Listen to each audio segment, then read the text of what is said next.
bonjour, and welcome to the Amateur Detective Club. This club is exactly how it sounds.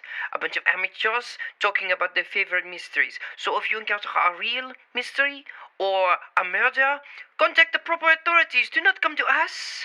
We do not know what we are doing. But enjoy the program. Allons-y. Let us begin.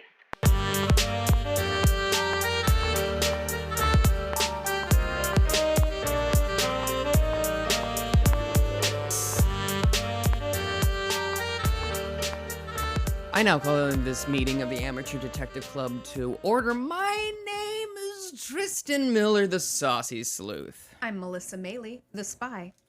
I'm Tyler Riley, cop and a half.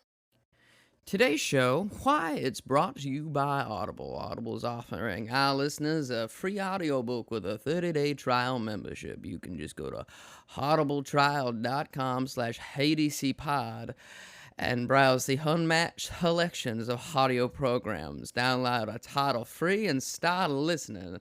It is that easy. Go to audibletrial.com/HDCpod. I want to thank Daniel Craig's character from Knives Out for coming in and doing that reading. I see, okay. He just puts an H in front of every word? Yeah, you've never heard a Southerner go, what? Like from Arkansas or Louisiana? Oh, okay. I mean, not to that extent, I guess. Sometimes one might do an accent and exaggerate it for comic effect. Oh, is that how that works? Sometimes, yeah. Is that how comedy works? So before we hit record, Melissa, Tyler, and I were all talking about how I've decided to mutilate my body and run a 5K in August. Mm-hmm. The best time to start running, the summer. Uh-huh. Well, you know, it's summer vacation. One must have a hobby. Mustn't one? Sure. Yes. So Melissa and I are both very competitive, and Melissa's been running for 2 years, and me being the arrogant bastard that I am, I'm like, how can I win against Melissa? Which is a foolish endeavor, I think, in general, but also specifically, I just want to be your first record. I just want to be better than you when you were starting. Does that make sense? Yes, and that is completely understandable, and I would not begrudge you that, especially really me? Really, self? Especially because I started running after I had cancer for a year and basically couldn't exercise at all. So yeah, I would not begrudge you that. Yeah, whereas me, I'm just lazy. That's my handicap, is that I'm very lazy, you see. I mean, yeah, there's a difference but you, do some physical activity, and I did, walk around a lot when I was in treatment, but, it weakened me significantly when I was sick. So, yes. So yeah. I mean, I came from being quite ill for almost a year, and you'll come from a better place. You're also a little younger than me. Un poquito. I'm never revealing my age again. Have I told you this? Oh. I'm starting to lie about my age because my driving instructor thought I was 19. So I'm like, okay, maybe I am. Right. I mean, why do you think I won't tell anybody my age? Yeah, exactly. Because everyone thinks I'm younger than I am. Mm-hmm. So I'm that's happily 57 years old. Oh. Mm-hmm. Oh no, Tyler. Well, that's mostly to do with your attitude, not your looks. Is that because I'm black on a Juneteenth of all days, Tristan? No, because you have a youthful glow about you, but you also are grumpy like an old man. It's very similar to myself.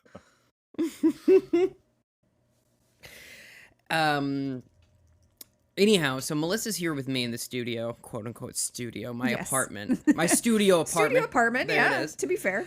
Yeah, the whole thing's a kitchen. When you think about it. Way to be. Yeah.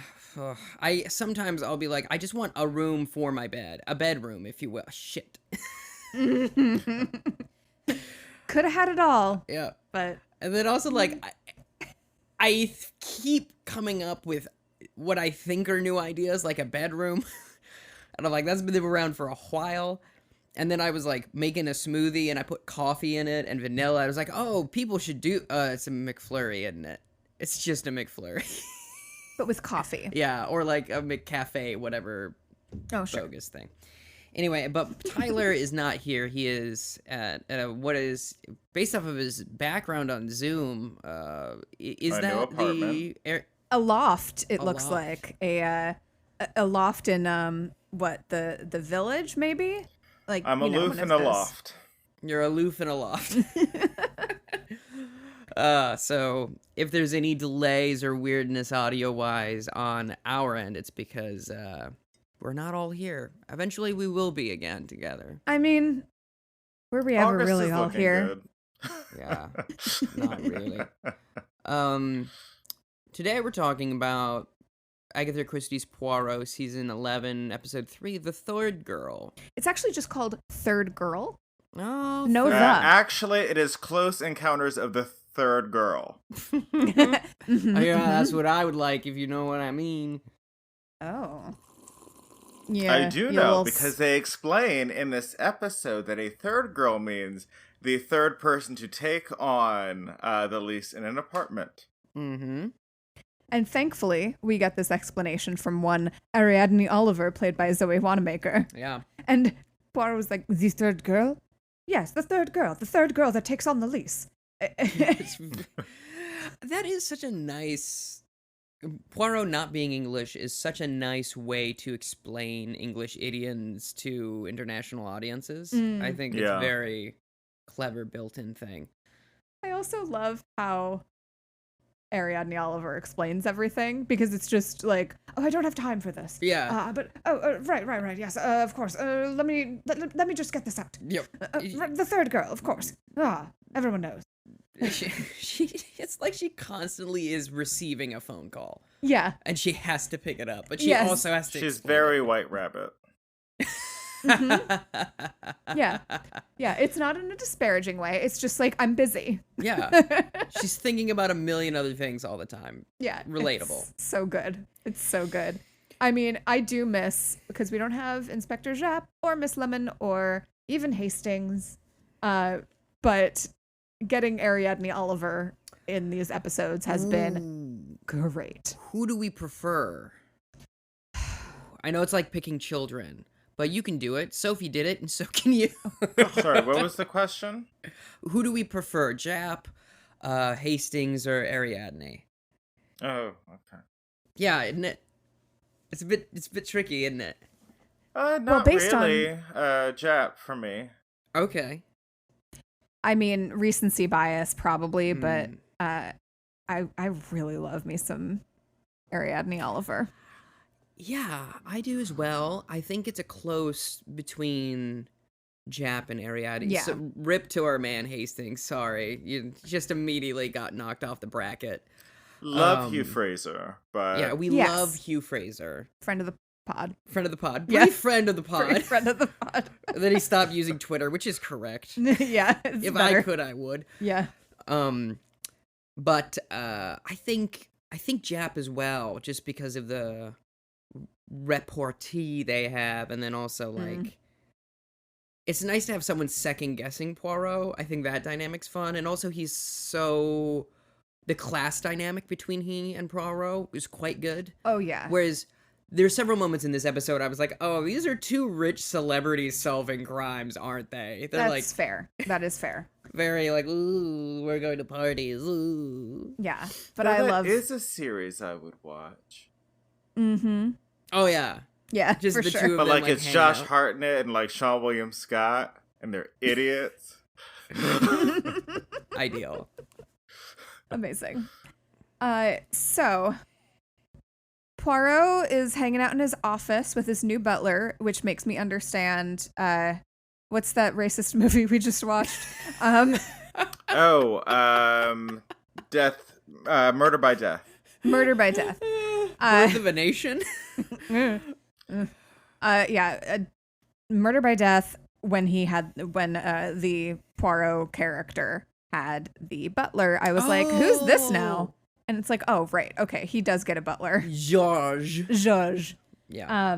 But yeah, so hanging out with his butler Who I and do not like.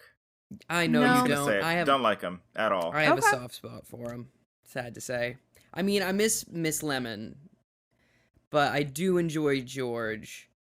because Poirot does treat him with such kindness, and I like that dynamic. Again, I'm all for class, Sure. mobility, Yeah. Okay. and like that dynamic. But I understand he's pretty bland. I understand he's pretty bland. Okay. That's also like something someone would say about like, oh, you're about to meet George. Ah, yes, I understand he's pretty bland as a person. Yes, quite. Can I tell you? Okay. Brief story. I went to a therapist once. I know, brag. I went to a therapist and I had just seen a psychiatrist, and my therapist asked, how did I find my psychiatrist? And I was like, she was rather cold and not understanding. And he goes, no. What service did you use to make an appointment? Yeah. And I was like, great. oh. But related to that, that is also how I have found the psychiatrists I've been to. Uh-huh. Yeah. And I'm like, hi, yes, I do talk therapy with someone who is kind. Can you please give me some medication? Yeah. And they're like, yeah, sounds about right. I call my guy for 2 minutes. Then it's done, and then I love that. I don't need to be your friend. Right. I'm very anxious. Can you please give me some Lexapro? Thank you. They're like, oh, yeah, you are. Certainly don't want that Lexi amateur. I know that. I was thinking it. Thank you so much. No, exactly. Even Exactly. when we're not all here, we're still the same wavelength. You love to see it, folks. Yes. So Georges introduces a young woman, and but wait, real quick, waiting. we see the first image we see. Poirot wrote a book. He did, and it does not come up again in the rest of the episode. But he did write a book. Nope. I wish it would have come up again. Yeah. But maybe famed later. author Ariadne Oliver and Hercule Poirot, two authors hanging out. Solving crimes. Yes, and it's a beautiful shot, actually. He's got some really nice orange furniture or whatever, like accents in his home. It's very bright and cheerful. Anyway, so Georges says there's a young woman outside, and she wants to see him, and Poirot's like, why? And he goes, I don't take visitors at this hour, you know this. Yeah. Mood. But he might, she says she might have committed a murder. And he goes, might have? Yeah. We're all very like, Yeah. Gotta love it. Poirot's like, okay, I have set this time aside for self-care. And then he's like, oh gosh, this is way too interesting though. I don't understand what this means. I do have to let this woman in so I can figure out how she might have committed a murder. This is very confusing and I need to know what's up. If only. I long for this. I long for a strange woman to show up to my apartment and be like, I might have killed someone. Can you help me? And I'm like, yes. Immediately, I'm fully on board with Poirot in this one. Sure. So she walks in. She looks upset, as she does for most of the episode, which much is made of that because she's had a go of it in her life, I'd say. She doesn't smile much. It's a thing. So, yes, she looks very, very upset, though, because she says that she's looking for Poirot, and he says, it's me, and she's like, aren't you old, though? And he says, I guess. Not aren't you old, too old. She looks at him like, you're too old. Yeah, it's... Point of order, one step more. Yes. She looks at him, sobs hysterically, and says... You're too old. Which is why I will never stop moisturizing. Right? It's a good argument for that.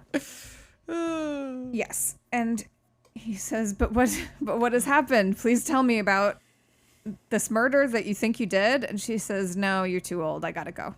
Yeah, and then she dips. I wanted to say one more thing about this opening scene. We do get a beautiful rendition of the theme song. And it made me so happy, like in a way that I wasn't expecting, just to hear the da da da da, and I was like, I like clap my hands like a kid for ice cream. Yeah, it made me very happy. We love the theme. Could But you she had said- imagine like a Mr. Softy playing the Poirot theme? Please let this be a thing. Okay. I heard it playing thing. like Sound of Music the other day, and I was really That's weirded bonkers. out. That is strange. I recently obtained a keyboard, which I can use to play music on the computer and record it, and I will try to do a Mr. Softy version of the Poirot theme. That sounds like a good use of your time. Listen, I get anxious at 2 a.m. I understand. and my neighbors hate me. I mean, I was not being sarcastic. It just sounded like I was being sarcastic. That's fair. It does sound like a good use of your time. Yeah. I like it. I like I to like have this fun. idea. But it was mentioned that the young woman was referred by Ariadne Oliver. So Yes. Poirot goes to see her and says, "What in the heck happened?" So she recounts this story where she had been trying to work, but the girls upstairs were having a party, so Yeah, it she was- decided instead to go to the party. Mm-hmm. Which, beautiful. God bless. You can tell when Well, the I can't party is work. bumping. I might as well have a cocktail. Honestly. Yeah. Yeah. Very good. What a life. Yeah. What a life to have that confidence. Just to be like, fuck it. Yeah. So she goes upstairs and hangs out, and she explains that she hangs out at the party. They're all smoking reefer. It's chill. they vibing, as the youth say. Yeah. And she introduces Poirot to the setup of the apartment. There's this blonde girl who was the original person who got the flat.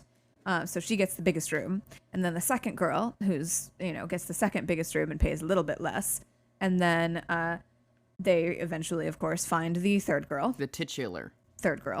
And, she's the one who takes the smallest room. Great. We understand that. We live in New York. Exactly. Um, Oh, I've been the third girl a fair amount. yeah. Not yet. One more week. Yeah. I have been so somehow I moved into an apartment with a friend. Well, I actually didn't know her, but she's now a friend. Brag. I know, a roommate turned friend, as I've opposed only to a had friend the turned opposite roommate. happen. I'm gonna be honest. I've only had the. Oh my god.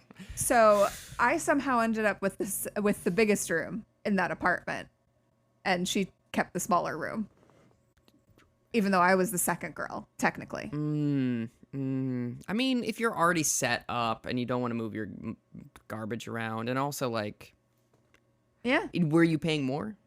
No, Well, then she played herself.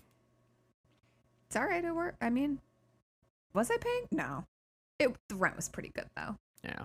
Yeah. Yeah. The landlord, terrible, absolutely awful, but There you go. big cheap apartment. Landlord, is he terrible? Aren't they all? Your No, mine's pretty landlord good. needs you. You That's don't okay. need your landlord.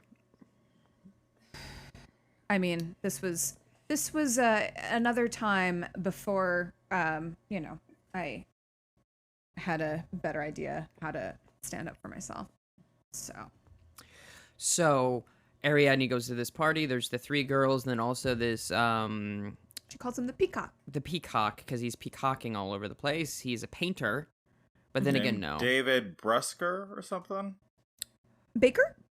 Baker. Yeah, David Baker. I hardly know her. I hardly know. And her. he is a familiar face. I've seen him in something. I know he was in Watchmen, but I haven't seen Watchmen yet. I know I need to. You really do. But he's dancing with second girl, whose name is Who knows? We're gonna call them first girl, second girl, and third girl. that's perfect. Second I girl. thought it was Francis, no? Yes, it is Francis. You're absolutely right. Oscar winner Frances McDormand. Again, we keep talking about The Frances only McDormand. Francis I know, Ford Coppola. Francis Ford Coppola is dancing with Peacock, but can't keep his eyes off of third girl.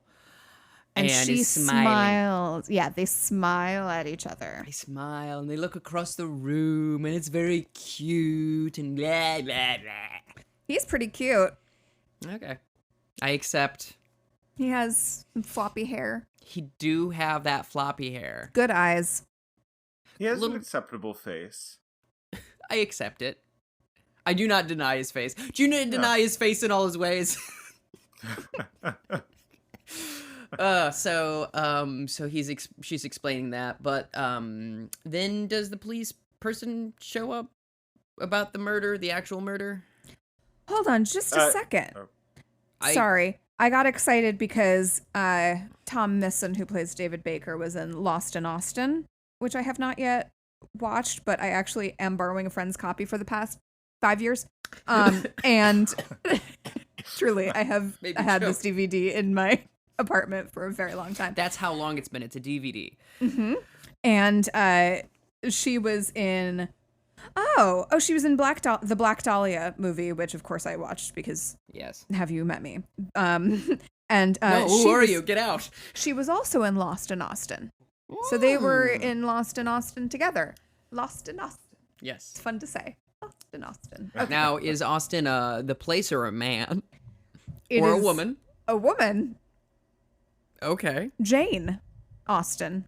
Oh. She wrote a few books that I'm a big fan of because, again, of course I am.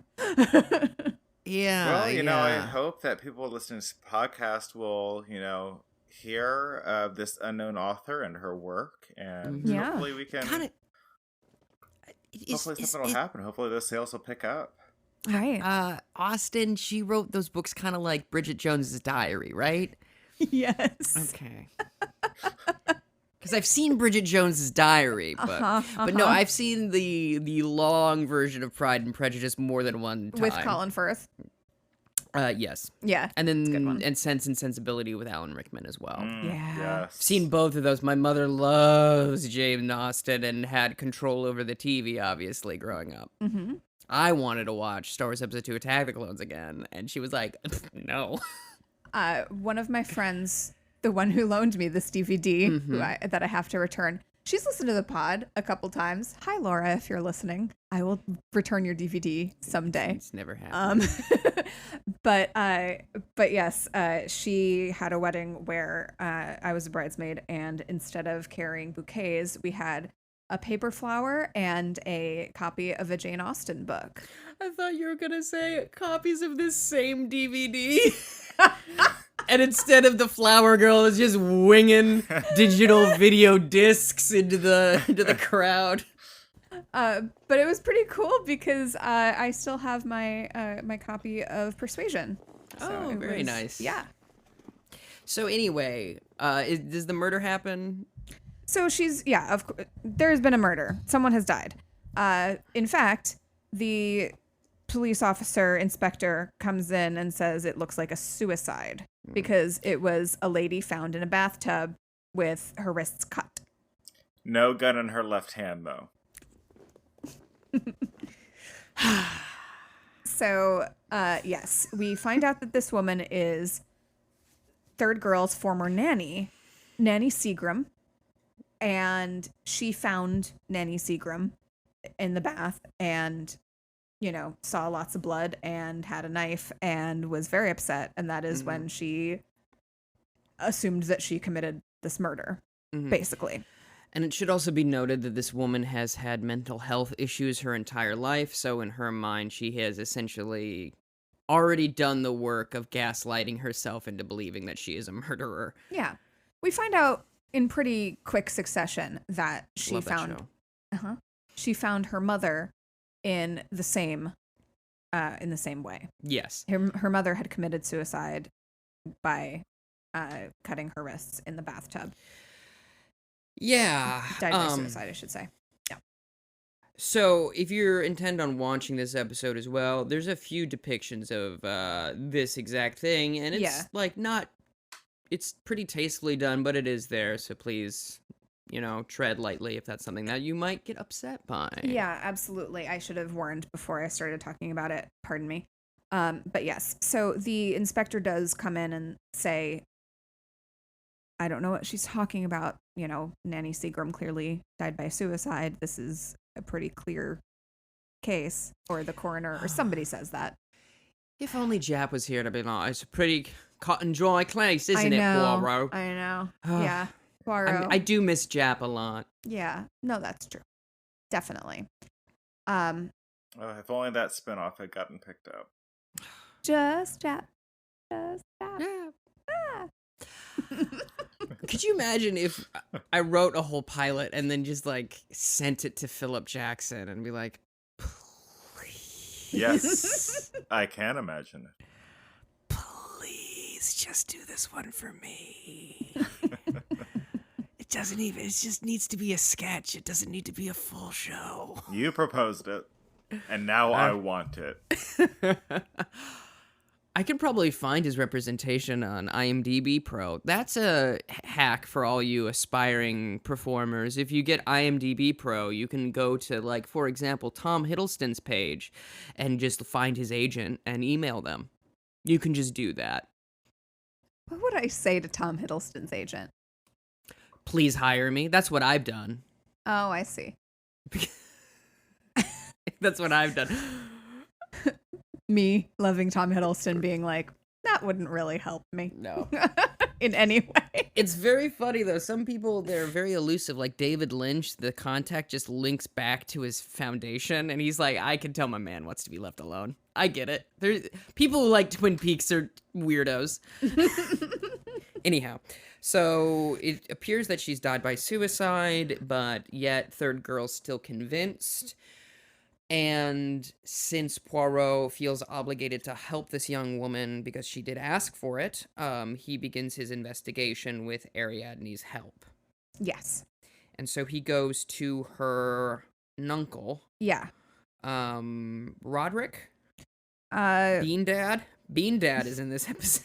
Restorick. Okay. Andrew Restorick. Okay, so it's not, that's Oh, her sorry, that's the father. father. It's, what's the uncle's name? I forget. I don't know. Okay. Roderick. I'm sorry, Tyler, could you? Roderick. It is Roderick. Bean Dad is here.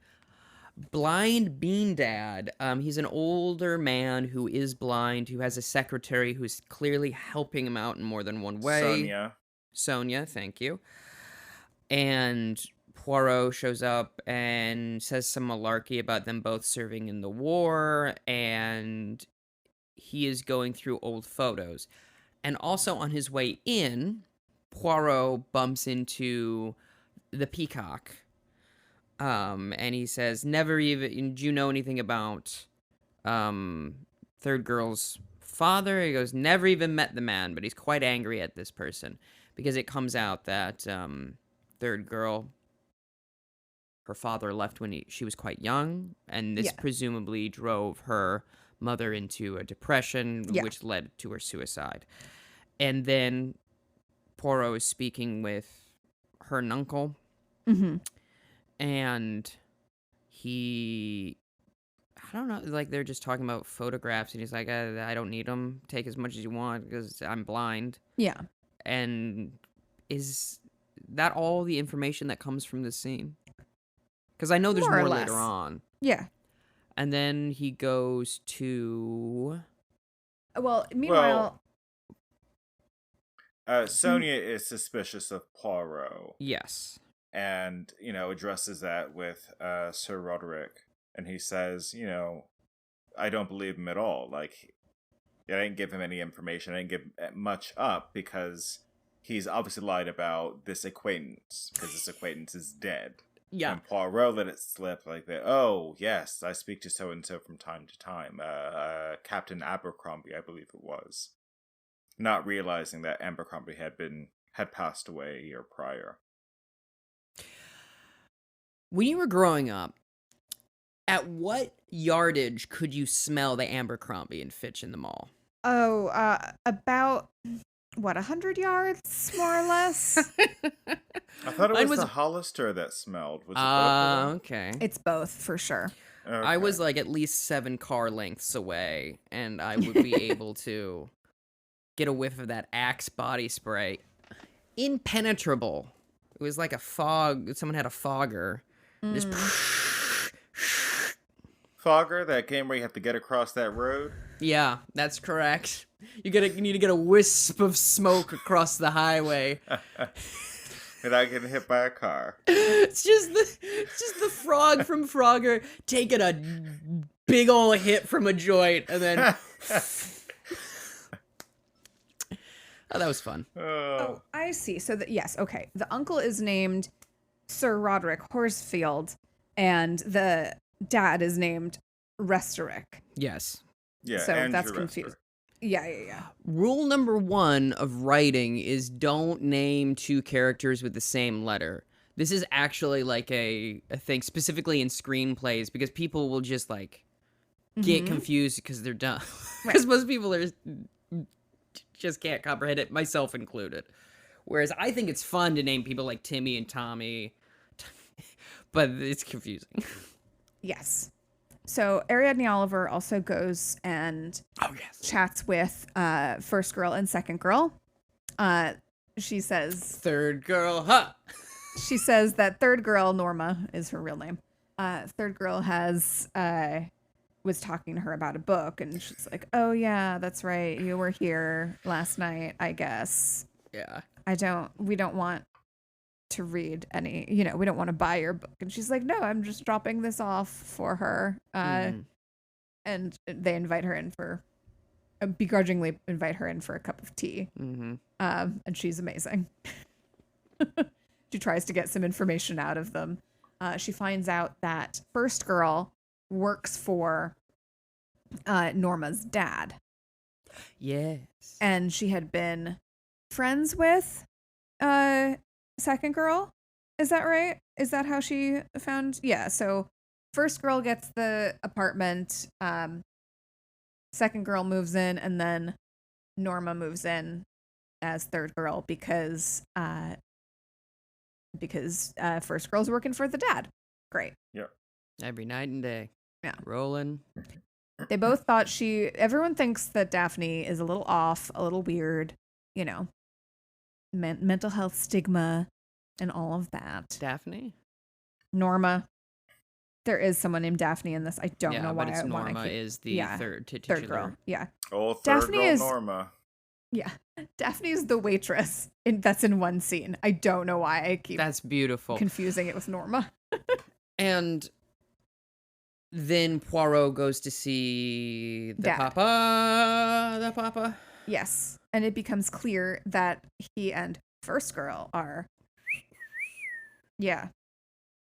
Exactly. Bird watching? Yeah. Yeah. They're bird watching. active birders, if you can believe it.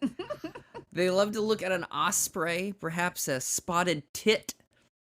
Yeah. Sorry, Is that bird why the spread watcher. eagle was? Sorry, go ahead, Tyler. I'm sorry. What? Just like the idea of bird watchers going and just looking at like livestock, like turkeys and chickens at somebody's farm. Just like, yeah, that's a hen, all right.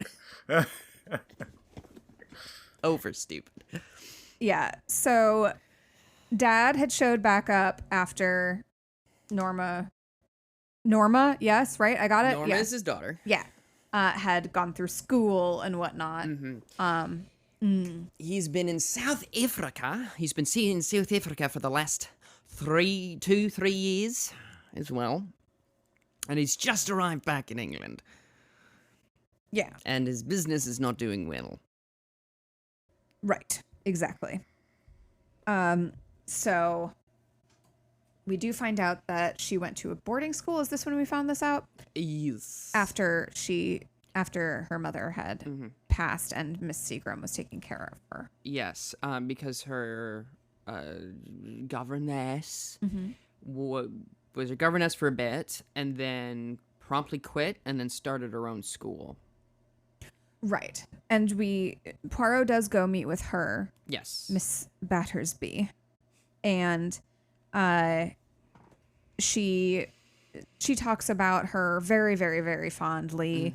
And Poirot asks her, do you ever remember her smiling? And Ariadne is there. Yeah. And she interrupts Poirot, much as I just did to you. And she goes, perhaps what he means is, did she seem a bit daft the whole life? Like, she was very rude about it. It's like, did she seem bonkers? But she, Miss Battersby says, well, she was very, very forlorn. I mean, considering what happened with her family, that's completely understandable. So, Poirot says like, "Oh, did you ever have any children?" And she's like, "Well, I've never been married." And Poirot's like, "Mm-hmm. But did you have any children?" He goes, of course, Right, of course, Miss Battersby. Oh, but you can tell that he's, the wheels in his head are turning about what that meant. And it also comes out that Norma had like a shrine to her mother, like with all these photos and this sort of thing. And he goes, no shrine for her father? No, because her mother destroyed all the photographs. Oh, yeah. Just like that Green Day song after her father left, and her mother destroyed all evidence of her father, including a very nice portrait, which is what Baker is working on. Right. So Baker was at the house because he was having a portrait restored of Dad. Yes. Of Andrew. Because, Mom had broken that to some shreds. Mm-hmm. And which is so dramatic and amazing. Yeah. Like the image of the portrait, like just torn. It's a canvas, so it's just torn up. Heck yeah. We've lost something in the digital age because the equivalent is like going onto your iPhone and deleting photos of your ex. Or like removing it from Instagram. There's something. No.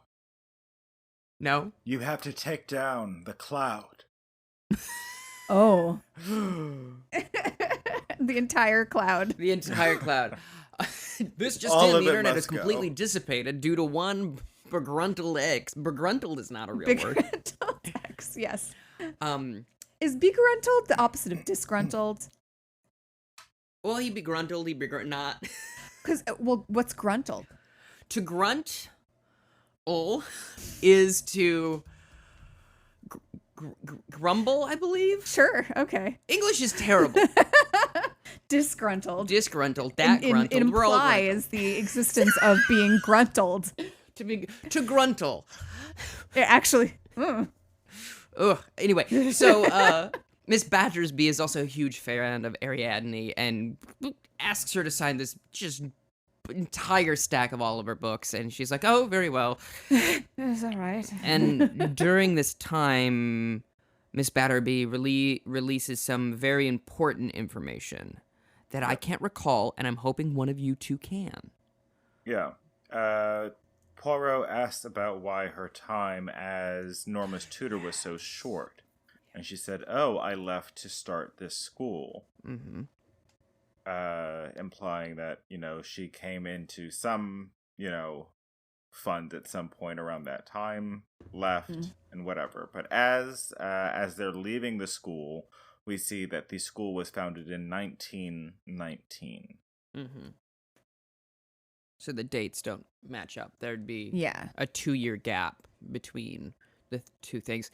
But, the thing that she's revealing while she's signing is that Norma, very important here, Norma is set to inherit everything from her father, rather. I'm terribly sorry, I've bungled this. From her mother when she turns 25, as is the custom of the time. Yeah. So she will receive millions of dollars, or pounds rather, and then also the estate on which her uncle and father live. Right. So Ariadne also goes to follow. May I? Yes. There's one more bit with inheritance. I'm Great. sorry. That's okay. And so if she were to pass, if Nora were to pass, the next of kin who would be her father, would inherit half of the money. And then her uncle, who has been the caretaker of the estate, would receive half of the money and the estate as well. So they now both have motive to try and dispose of Norma. Right, yes. So Ariadne goes on a little scouting mission, and she is following David and Norma. David's the peacock? Okay. Right. Yes, David's. Sorry, every time we say David, I think David from Murder, She Wrote, and I get confused.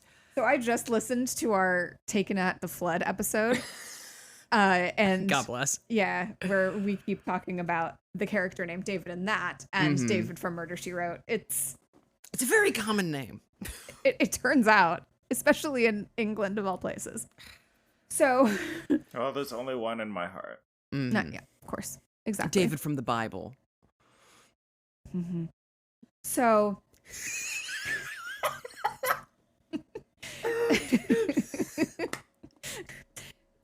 I'm not gonna deny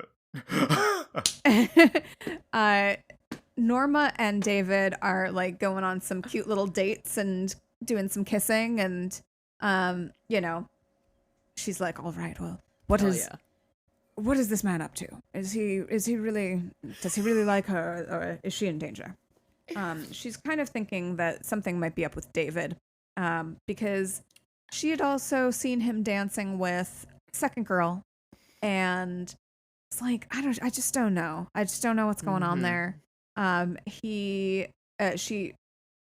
has this is very funny.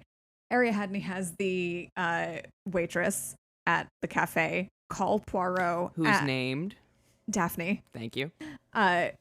So Daphne, the waitress, calls Poirot at the estate of the dad, and he answers the phone, and he's like, "Hi, I don't live here." And they're like, "Actually, if you're Poirot, I am looking for you. So, heads up, third girl is in danger." From the Peacock. From the Peacock. And so he says, "Okay, thanks."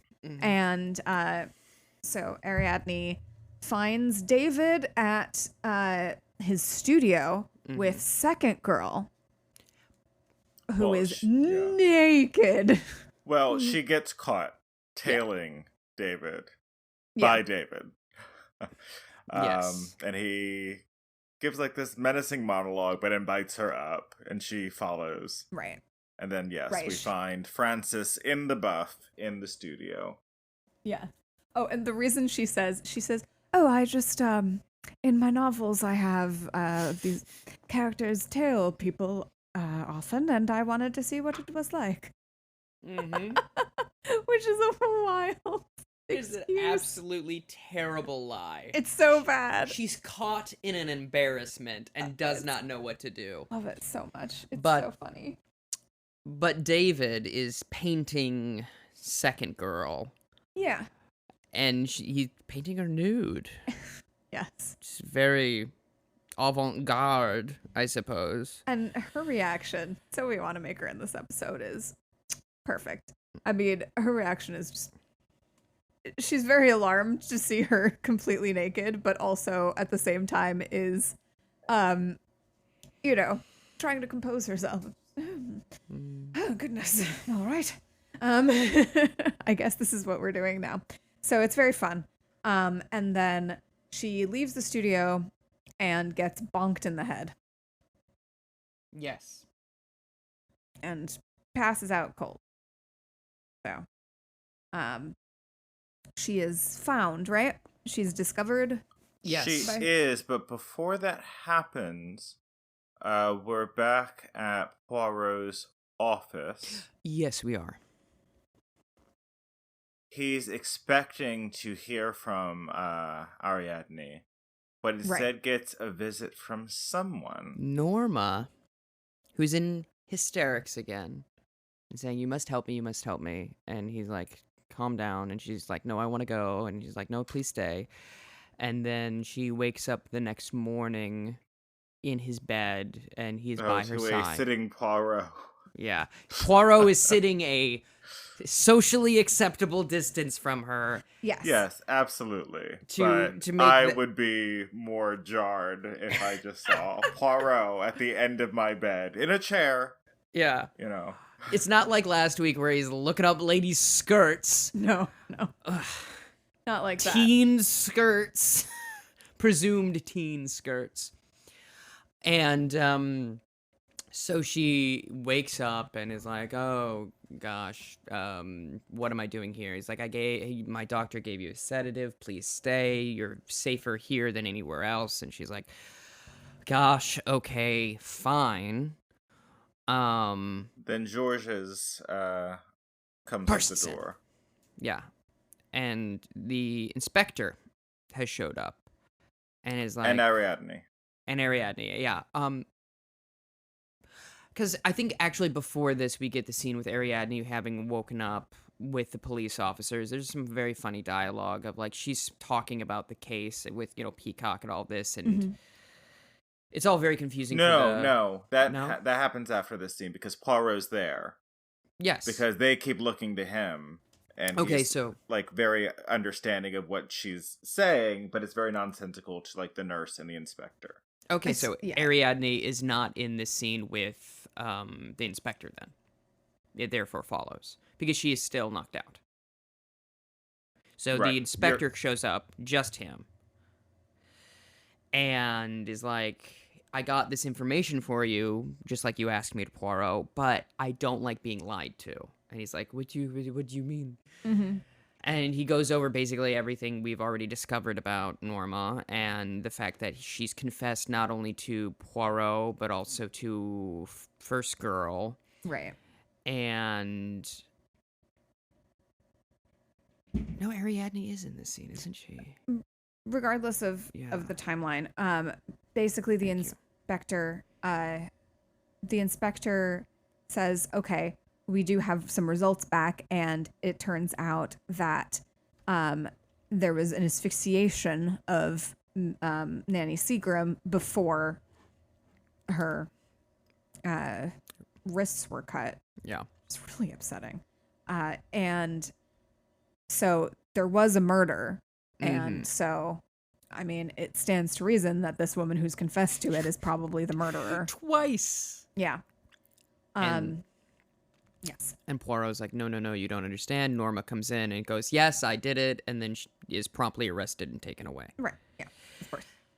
And Poirot's like, drat. Yeah. Really trying to avoid this. And Ariadne at some point, I believe, is discussing this with Poirot, and she says, oh no, that's terrible. And Poirot says, yes, she would have been much more comfortable here. Mm-hmm. So he doesn't seem overly concerned that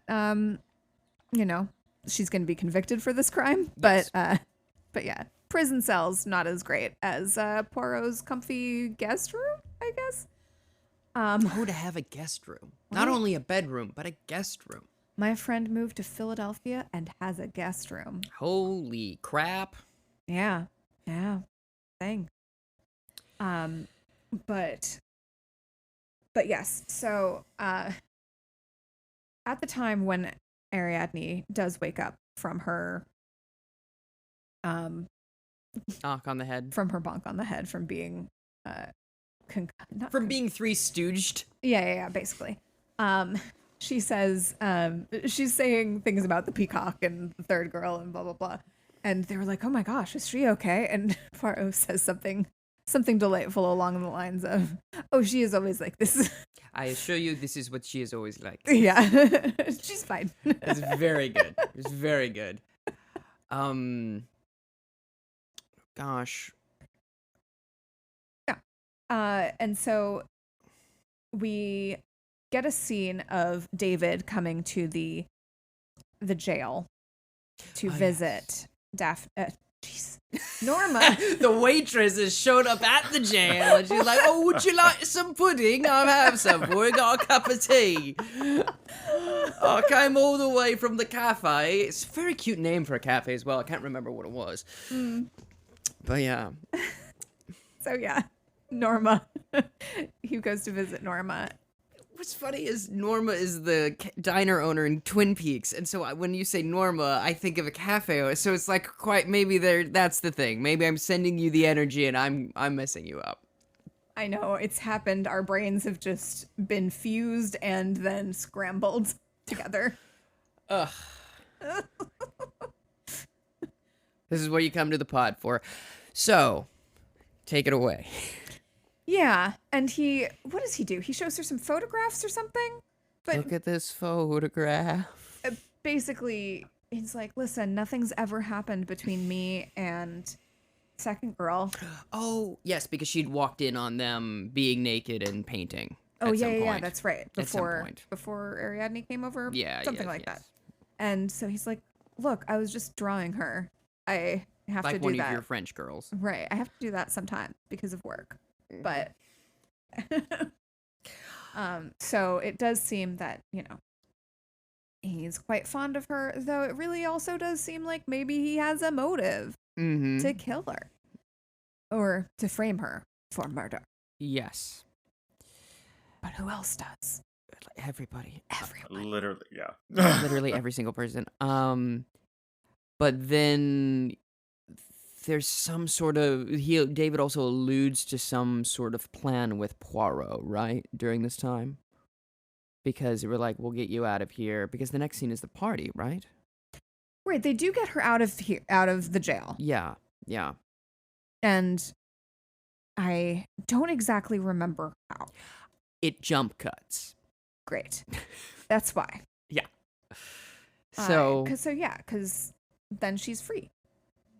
Tyler, you look like you we're have at something. a daytime party. Yes. People are out front. When Norma just strolls up in a dress, looking fly, but troubled. The ideal look for anyone. Well dressed and preoccupied. Thank you for noticing. I want to say about this party, they're shooting clay pigeons, and Roderick, who is blind, is attempting to do it anyway, and it's quite charming. Which is also very nerve-wracking. But yes, Tyler, as you were saying, she strolls up. She goes up to Andrew. He's like, "Who are you? Oh, yeah. Who? Who are you?" And he's like, what are you talking about? Calm down. And like Yeah. trying to save face, and like she is just really hysterical. The side chick or first girl or whatever her name is. Yes. That all is correct. She like decides to chime in like she has any business telling Norma what to do. Yeah. Norma runs up into the house. Nobody follows her, which I thought was not cool. Yeah, I agree. People clearly do not like this woman. But then Francis and side chick again start trying to talk to Norma through the door, and she's like, "Leave me alone. I don't want to be bothered. Like, leave me alone. Go back to your party." And she has a knife, and she stabs the photo of the recently painted. Yeah. All of her boyfriend's hard work. She just rips it to shreds. Yeah. Like her mom. Just like her mom. So, it is announced at this party that Sir Roderick and his secretary, companion, Sonia, have gotten married. Yes. Already. Mm-hmm. And this is interesting for plot purposes because, marriage, but also because of money, because of inheritance. So, everyone who stands to inherit stuff is mad sus, as the kids say. I'm sorry. Whenever we say mad sus, at one point AOC said it, and that's all I can think of on like a live stream. When she was discussing the Capitol riot, she was like, "That's suspicious," and I was just like, Alexandria, you can't. I mean, you do whatever you want, but my gosh, she's the youth. She is the youth. She is. But yes, so our dear Norma is very upset. Mm-hmm. And she decides to take a bath, very ominously. Right. So, unfortunately, Poirot discovers her. Point of order? Point of order. Second girl does. She screams. Right, yes. And then Poirot comes upstairs. And then Andrew comes upstairs, and Poirot says, no, I will take care of this. You go downstairs and keep everyone calm. And then it cuts to an ambulance taking Norma's body away.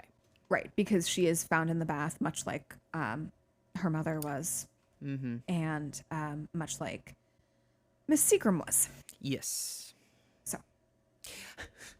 This is an example of a serial suicide pact. A concept I've floated around, a serial killer, but also only for suicides. Anyway. Count Chocula? Okay, you're going to have to explain that one to me. I'm so sorry. Oh, Count Chocula is a character from a cereal box. Oh, I see. Now I have the sad image of Count Chocula, like, with him tying a noose to kill him. So why do that to me, Tyler? Wow. All right. Yeah. I think your own brain did that to you. Well, yeah, Tyler, that was not on me. So. Yeah, well, sometimes you have to blame other people for the things you think. It's called being alive. Projection. Yeah. Maybe. Yeah. So, and then we get our parlor reveal, right? Yeah. So it's ad time break. for a break.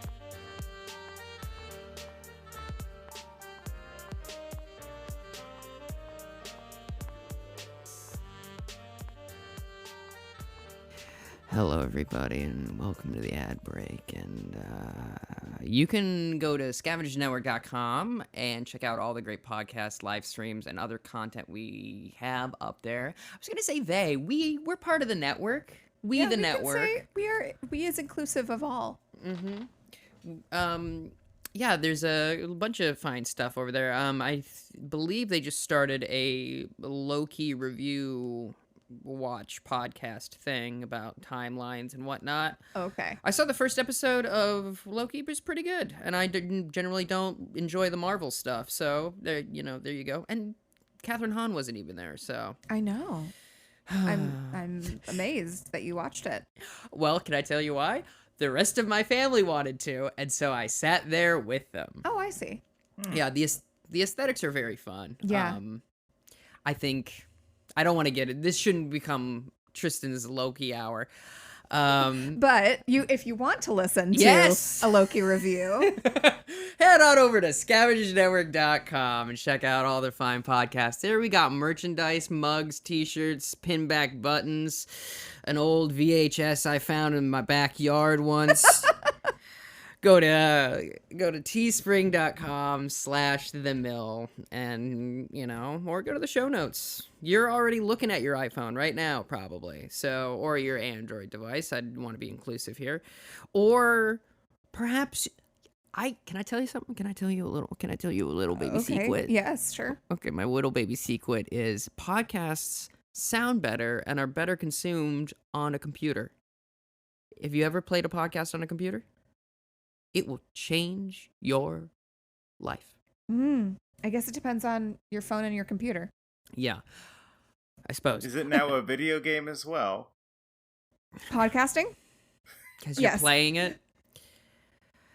Twitch streaming a podcast? Yeah, people do that. No, that's true. That is a thing. Yeah. I was trying to say something wild, and it turns out that that's an actual real thing. Yeah. All right. It's like a first-person player. Like, you have to, edit. They get people's levels just right. Podcast emulator. Like Farmville, but for sad nerds.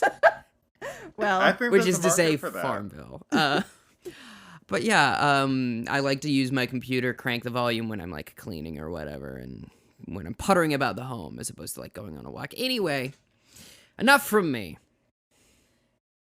So, if you want to hear more about our inner thoughts and musings, generally about murder mysteries, you can check us out on the Twitter, Instagram, and Facebook at ADC Pod. And we'll tell you when new episodes come out, and maybe share some other things about whatever. Yeah. Lately there's been a bunch of Columbo memes floating around Twitter. So if you want Columbo memes, go to Yeah, Tristan will find them and retweet them on our Twitter. Mm-hmm. So, is there a Taken joke in there? I will find those memes and I will retweet them. Very specific set of skills. Yeah. I will find those memes. And I will retweet them. There we go. Yeah, Thank you. absolutely. Okay. Yeah, absolutely there was a joke there. Oh, gosh, I'm so good at comedy. Our email address, where you can reach mostly Tristan and us if he forwards the email to us, Which is happened this week. yeah. amateurdetectiveclub@gmail.com. Mm-hmm. $1. Oh, God. That's all you need. $1 to receive bonus episodes and content on our exclusive House of Patreon. Ooh. Visit patreon.com/ADCpod for all your exclusive ADC needs. Ooh. I would like to add a little something to that very soothing and sensual ad for our Patreon.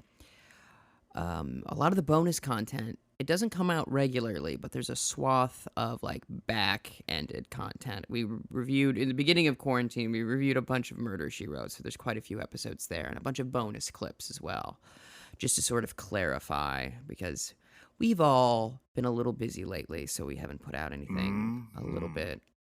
But every once in a while, Tristan will cut something out, but put it in the bonus content. You never know when that's going to happen. Yeah, so if you want to hear us talk about theater and Star Trek and things that aren't Poirot, there you go. There you go. And as is required of me by the great country of Austria, I am now bound to say but soup as per Rich Gilberto's request. There you have it. I'm in hell. Back to the show!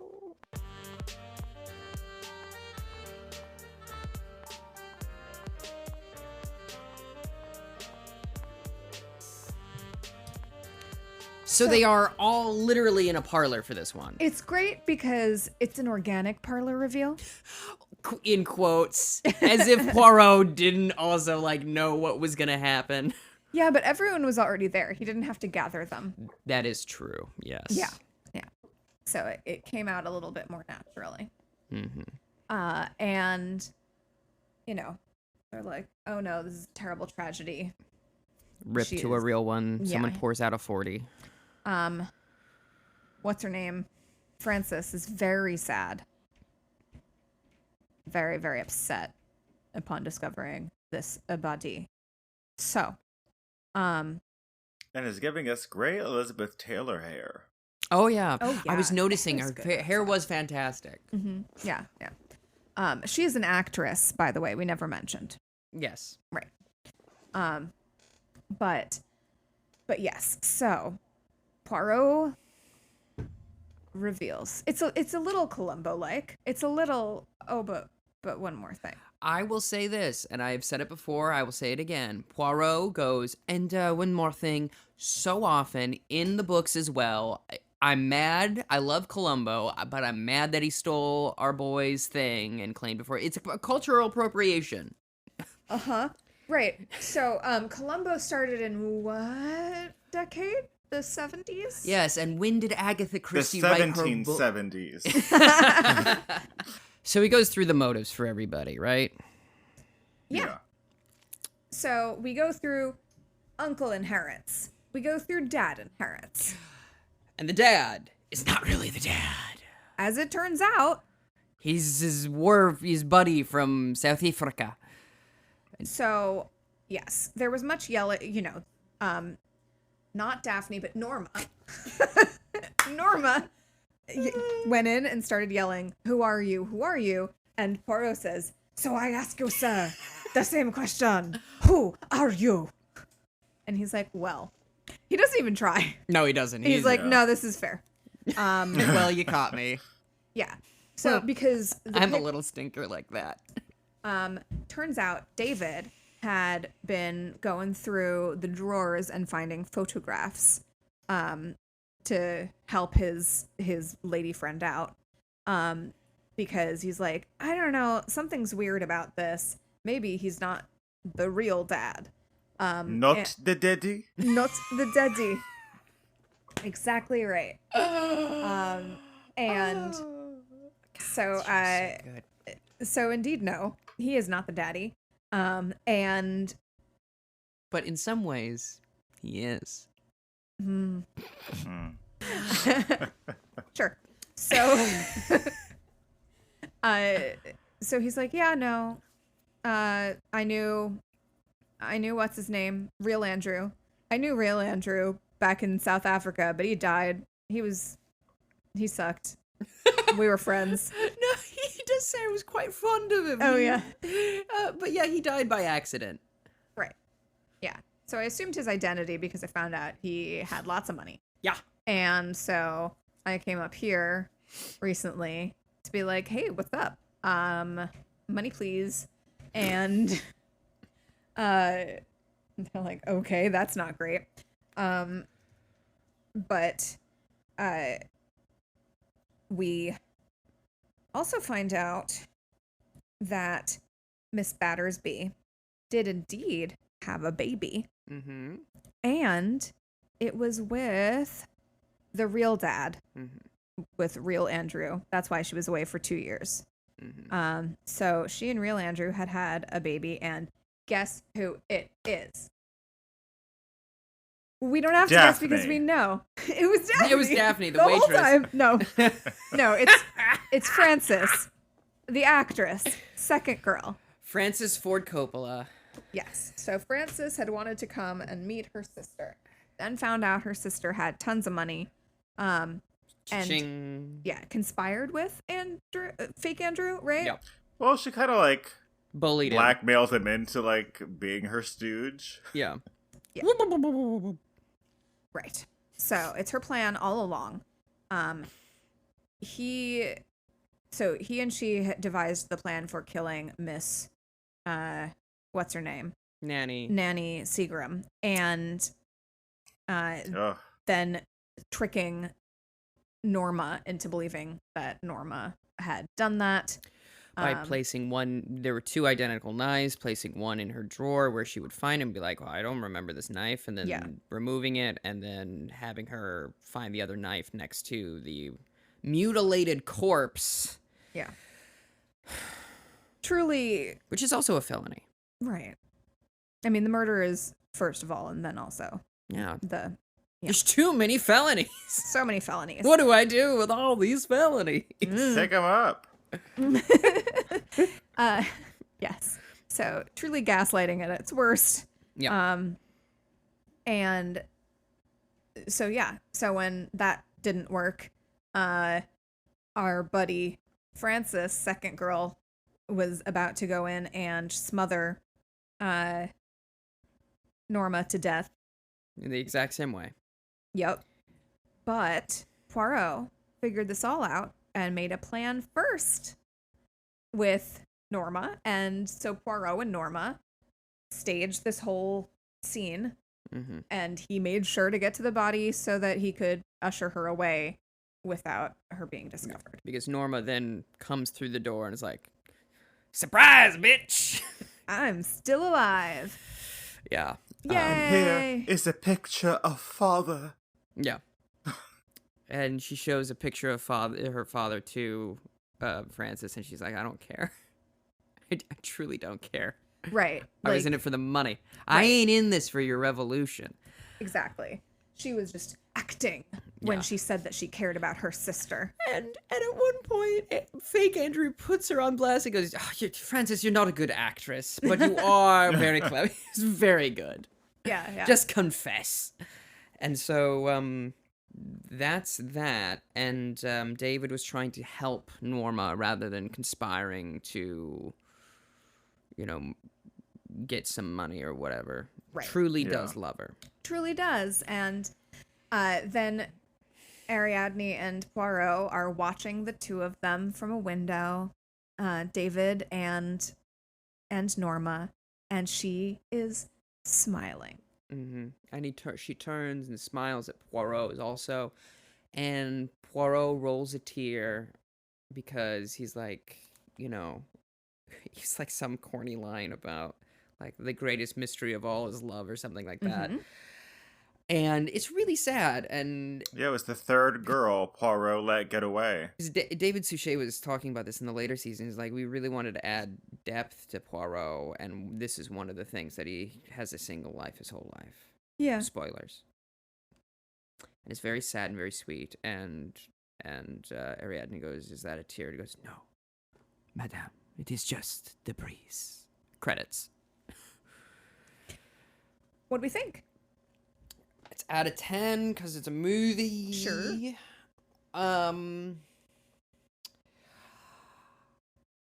I would say 8.5 or 9. Really thoroughly enjoyed this one.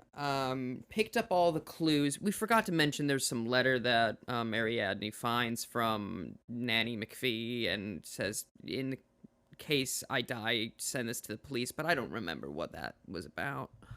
Yeah, because she had figured it, like she knew that Oh, when yeah, the she was father being- returned, it wasn't actually him. Yeah, Right, yeah, of she was being course. blackmailed by fake Andrew.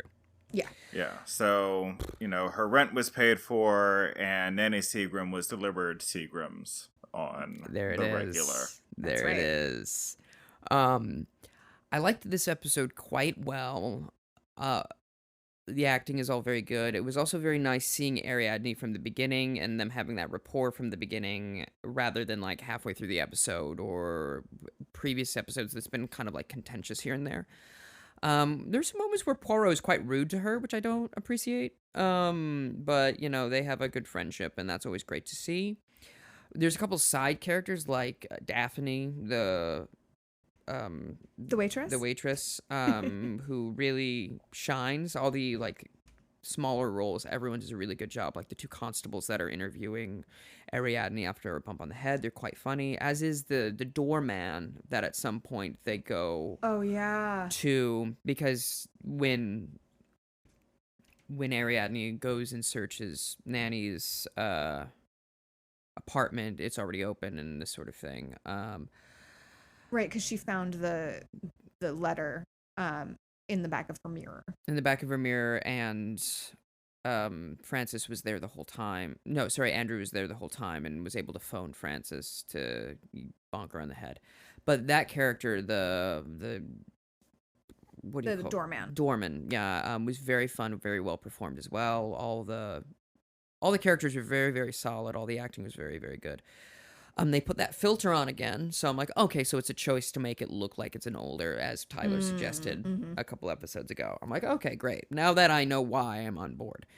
It made me cry. The ending made me cry because it was very sweet and very sad, and I really feel for Poirot. I really like how, I mean, he's the titular character, but they've been really giving him a lot to do, more than just solving mysteries lately, and I very much appreciate that, and it really gets you to showcase how good Suchet is as an actor, and I just really fully enjoyed that. And as far as like the mystery goes, I was picking up the clues, but I still wasn't sure who by the end. I was like, okay, the minute, I'll say they did very good casting. They did very good casting, because the minute I saw second and third girl, I'm like, oh, they're sisters. Like, they look remarkably similar. So I figured that one out, and I figured out that Andrew was lying. But I was like, to what end? How is it? So that was quite fun. And I also knew that this is very gruesome, so you can, scrub 15 seconds ahead if you want. I also knew that the murders were fake because you don't slit wrists that way if you want to die. You just don't.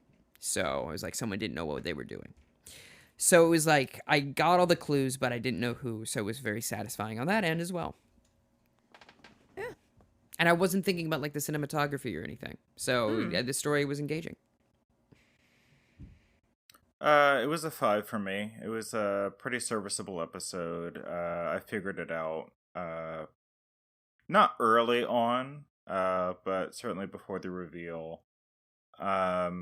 Which was fine. Like, it still, like, was fine enough for me, like, to finish. Like, I didn't, need them to wrap it up when yeah, it was fine. I also quite liked it. I would also give it probably an 8.5. I had similar praise as Tristan. I actually thought I was very suspicious of David the whole time, but then it started to become clearer and clearer that it wasn't him. So it kept me guessing, but I was following what was going on. Really love it when I am not so confused that I have no idea where I am and what episode I'm in, basically. Yeah. Like Taken at the Flood, for example. Yeah, I thought the acting was great. Really engaging rapport between Ariadne and Poirot. So good stuff. Mm-hmm. And again, I'm a sucker. If it starts with that original theme, you know it's going to be a banger. you know. All right. Unless there's any other business. We should probably. Tell us what's next. Yeah, my phone's all the way on the other side of the room. This is from the IMDb. It's season 11, episode 4, Appointment with Death. Oh. Syria, 1937. While accompanying her husband on an archaeological dig, the abusive and overbearing Lady Boynton is found stabbed to death, starring our boy, Timothy Curry. Ooh. So we're getting Tim Curry, which I'm very excited by. I am excited by that as well. I now call this meeting of the Amateur Detective Club to a close. Gavel sound. Boom.